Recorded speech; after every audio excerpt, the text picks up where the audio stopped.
गाड़ियां पीछे चलती है यार तुम मार उसको गोली मारी मेरे बेटे का बच्चा हम बचा देंगे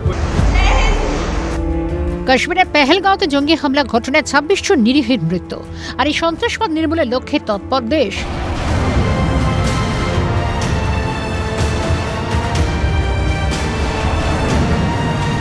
দুই জঙ্গির বাড়ি ভেঙে গুড়িয়ে দিল সেনা। বান্দিপোরা ছুটে পড়া একটি ধ্বংসপ্রাপ্ত বাড়ির ভিডিও সামনে এসেছে।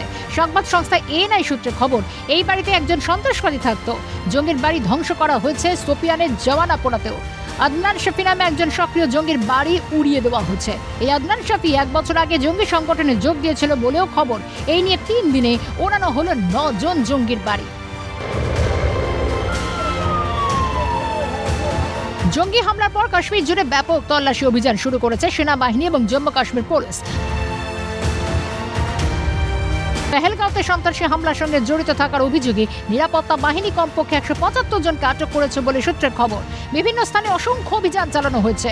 সতর্কতার সঙ্গে চলছে দিন রাত তল্লাশি অভিযান। জম্মু কাশ্মীর পুলিশ সূত্রে খবর, সাম্প্রতিক পেহেলগাঁওর ঘটনার প্রেক্ষিতে এবং সন্ত্রাসবাদ দমনে তীব্র প্রচেষ্টা চলছে পুলিশের পক্ষ থেকে।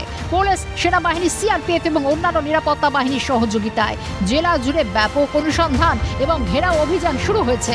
প্রসঙ্গত, গত মঙ্গলবার পেহেলগাঁওতে সন্ত্রাসবাদীদের হামলায় মৃত্যু মিছিলের ঘটনায় উপযুক্ত জবাব যে কেন্দ্র দেবে তা আগেই জানিয়েছিলেন প্রধানমন্ত্রী। আর সেই লক্ষ্যেই চলছে সন্ত্রাসবাদ নির্মূল করার কাজ।